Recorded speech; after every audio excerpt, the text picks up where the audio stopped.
Every sci-fi blockbuster has that one incredible stealth fighter that seems too good to be true. Well, in the real world, the YF-23 Black Widow 2 was exactly that. Imagine a plane so advanced that it felt like it flew straight out of a futuristic movie set.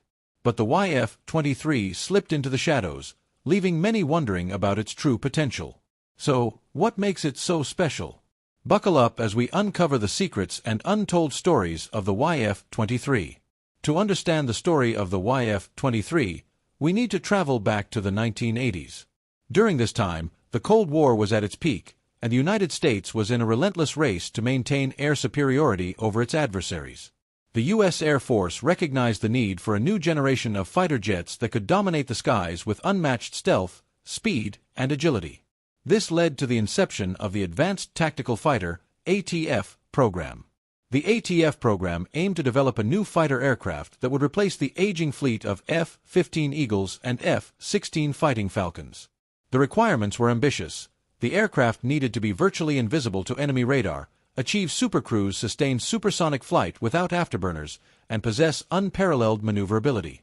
Two aerospace giants stepped up to the challenge: Northrop with their YF-23 Black Widow 2 and Lockheed with their YF-22, which would later become the F-22 Raptor. These two contenders were poised to showcase their cutting-edge designs and technologies in a head-to-head competition. Northrop's YF-23 was a marvel of engineering. It featured a sleek diamond-shaped wing design and a blended body that minimized radar cross-section. The aircraft was powered by advanced engines that allowed it to reach incredible speeds while maintaining stealth. The YF-23 also boasted innovative materials and construction techniques that reduced its weight and enhanced its performance. On the other hand, Lockheed's YF-22 had its own unique design features, including thrust vectoring nozzles for enhanced maneuverability and a more traditional tail configuration. The stage was set for an epic battle of technology and innovation. As the ATF program progressed, both companies worked tirelessly to meet the stringent requirements set by the Air Force. They conducted extensive research, wind tunnel tests, and simulations to refine their designs. Prototypes were built, and rigorous testing began to evaluate their performance in various scenarios. The YF-23 and YF-22 represented the pinnacle of aerospace technology in the late 20th century. The competition between Northrop and Lockheed was fierce, and the stakes were incredibly high. The outcome of this contest would shape the future of air combat for decades to come. But what happened next?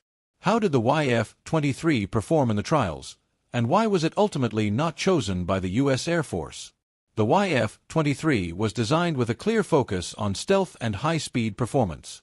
Its unique diamond-shaped wing configuration was not just for show.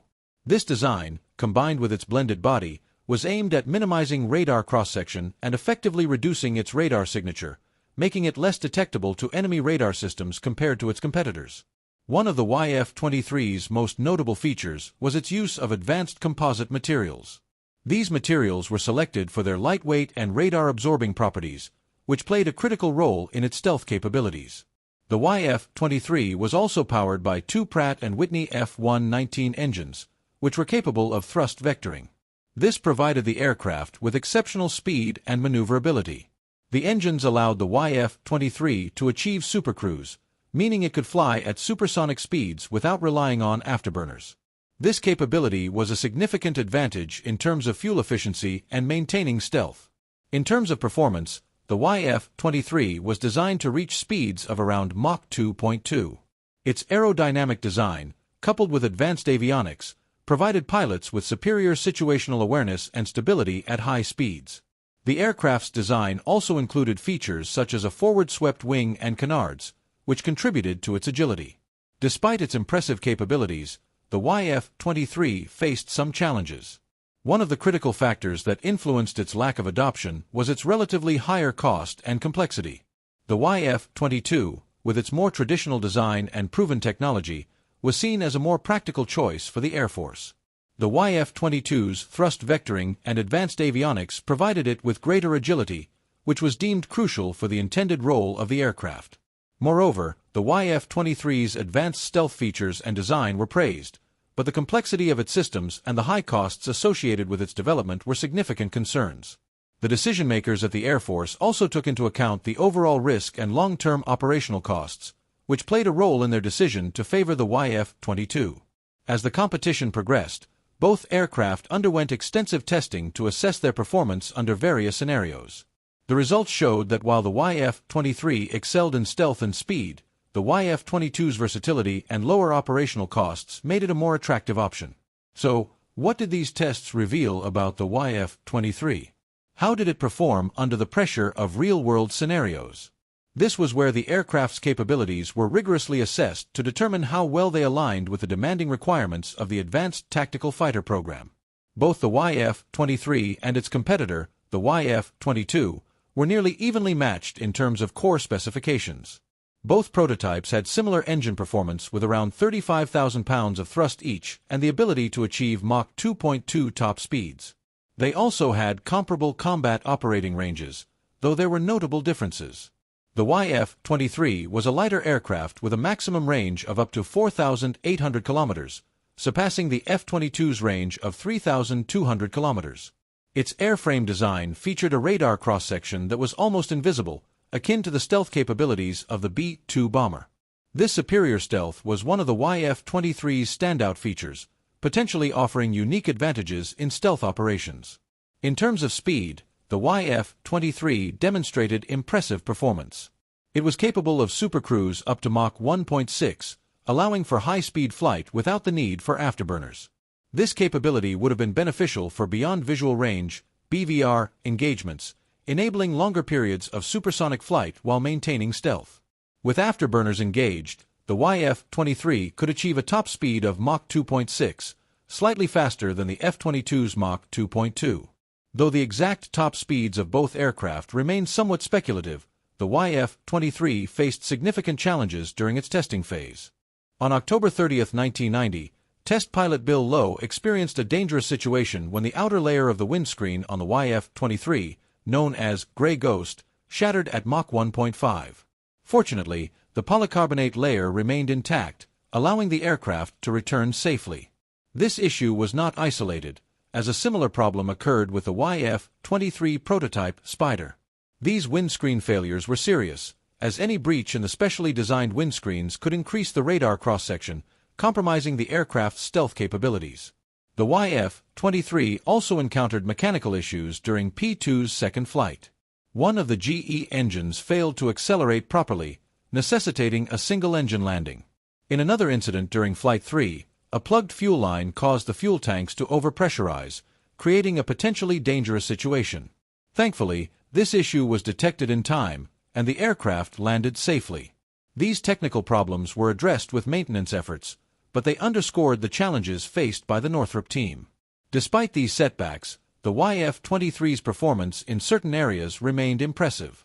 Test pilot Paul Metz, who flew both the YF-23 and the F-22, found the YF-23 particularly capable in high angle of attack situations, operating at trimmed angles of attack up to 60 degrees. Metz noted that the YF-23 could potentially outperform the F-22 in certain high AOA scenarios. However, the F-22's thrust vectoring provided it with an edge in agility, which was crucial for air combat. The testing process included a rare joint flight of the YF-23 and YF-22 on November 29, 1990, piloted by Metz and Sandberg over the Mojave Desert. This event marked the only time the two aircraft flew together. The following day, the YF-23's first prototype, Gray Ghost, was retired, and focus shifted to the second prototype, Spider. With the program's funding running low, efforts were concentrated on testing Spider's supercruise capabilities, though the results were never publicly disclosed. On December 18, 1990, a final joint flight was conducted for a photo shoot with Lockheed's YF-22 prototype. This brief 15-minute event marked the last time the two aircraft were seen together in flight. Later that day, test pilot Ron Johnson flew the YF-23 on its final mission, a 2-hour test flight. After this, both YF-23 prototypes were grounded, and the program began winding down. Despite the YF-23's advanced features and impressive performance, it did not make the cut. So, what final decision factors influenced the final decision? As the testing and evaluation phase ended, the decision on which aircraft would be selected for the Air Force's Advanced Tactical Fighter program came into sharp focus. The final decision favored the F-22 Raptor, which was selected as the next-generation air superiority fighter for several key reasons. The YF-23's innovative design and advanced features were countered by several factors that influenced the final decision. The aircraft's technical problems during testing, including the windscreen issues and engine malfunctions, raised concerns about its reliability. These issues highlighted the risks associated with the YF-23's more radical design compared to the F-22, which employed proven technologies and a more conventional approach. The YF-23 also lacked a demonstration-ready weapons bay, which, while not a requirement for the competition, may have contributed to concerns about its operational capabilities and stealth. The omission of this feature might have suggested potential challenges in integrating weapons while maintaining stealth, which was crucial for the role the aircraft was intended to fulfill. As funding for the program ran out, attention shifted to the F-22. The F-22's blend of agility, dependability, and cost-effectiveness made it a more viable option for the Air Force. Its design was built on established technologies that had previously been successfully integrated into other aircraft, lessening the risk involved with implementing a new and untested design. On April 23, 1991, the YF-23 program officially came to an end, and the Air Force contracted Lockheed to produce the F-22 Raptor. The F-22's success in the competition was attributed to its proven performance, lower risk, and cost-effectiveness. The YF-23 prototypes were retired and eventually placed in museums, becoming symbols of what might have been. Despite not being selected, the YF-23 remains a legendary aircraft among aviation enthusiasts.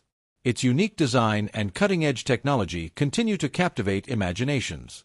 Test pilot Paul Metz, who flew both the YF-23 and the F-22, considered the YF-23 a formidable aircraft with outstanding potential. While it may not have been as polished as the F-22, its performance and innovative features have ensured its place in aviation history, leaving an impact on the aviation industry. Let's take a look at, for starters, the influence the YF-23 has on the aviation industry. Its cutting-edge design and stealth technology have not faded into obscurity. Its near-invisible radar cross-section and advanced aerodynamic features provided valuable lessons for future fighter aircraft.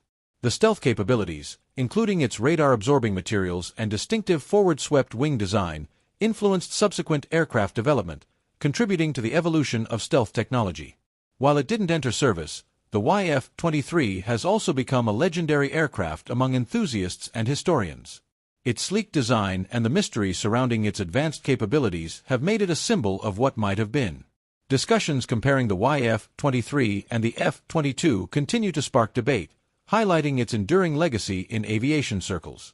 Both prototypes, Grey Ghost and Spider, are now preserved in museums.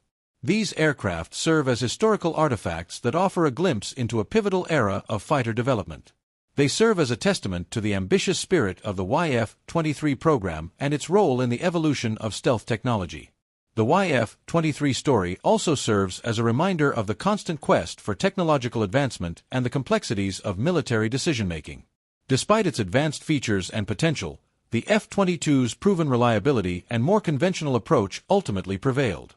The YF-23 remains an iconic example of innovation in aviation, reflecting the excitement and challenges of pushing the boundaries of technology.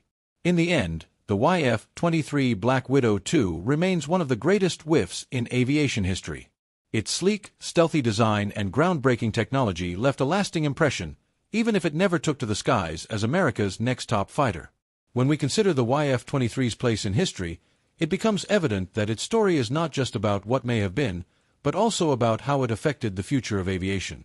Its advancements and unique design have left an indelible mark, sparking continued interest and discussion among enthusiasts and experts alike. What are your thoughts on the YF-23's impact and its place in aviation history?